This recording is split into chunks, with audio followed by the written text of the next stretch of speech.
Hi friends, good morning.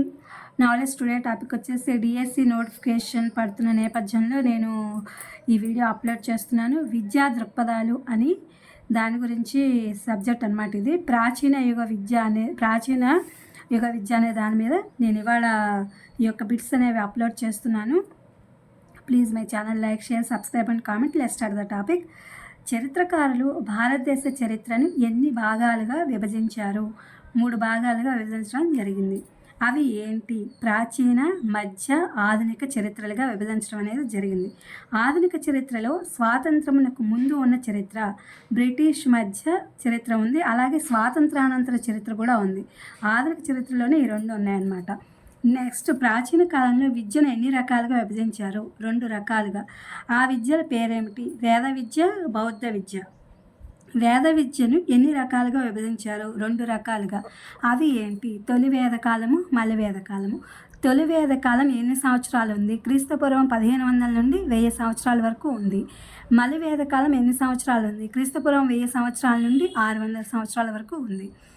తొలి వేద కాలంలో అందరికీ ఎలాంటి సౌకర్యం కలదు? అందరికీ విద్యా సౌకర్యం అనేది తొలి వేద కాలంలో ఉంది. మలివేద కాలంలో వచ్చేసరికి సమాజంలో ఏ వ్యవస్థ బయలుదేరింది? వర్ణ వ్యవస్థ. మనువు ఏ గ్రంథం రాశాడు? మనుస్మృతి. మనుస్మృతి గ్రంథంలో వ్యక్తులను దేని ఆధారంగా 4 వర్ణాలుగా పేర్కొన్నాడు? పుట్టుక ఆధారంగా. అంటే వాళ్ళ యొక్క పుట్టినటువంటి వాటి ఆధారంగా మనువు వర్ణాలు అనేవి విభజించడం జరిగింది.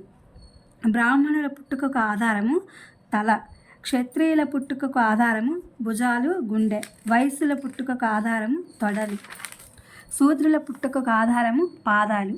మలివేద కాలంలో ఎవరికి విద్యార్హత నిషేధించబడింది? శూద్రులు, స్త్రీలకు మలివేద కాలంలో విద్యార్హత అనేది నిషేధించడం జరిగింది. అసలు ఈ మలివేద కాలంలోనే చాలా మార్పులు అనేవి చోటు చేసుకోవడం కూడా జరిగింది.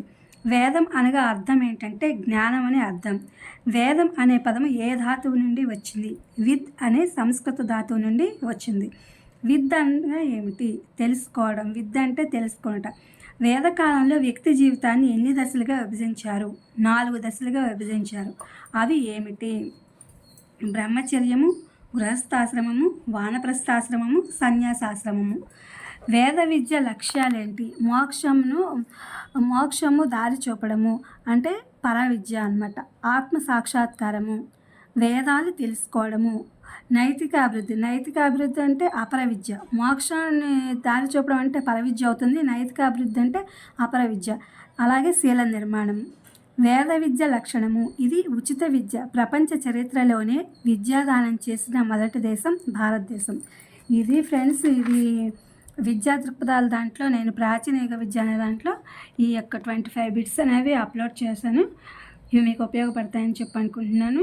Please my channel like, share, subscribe and comment. Thank you for watching. Thank you for your support.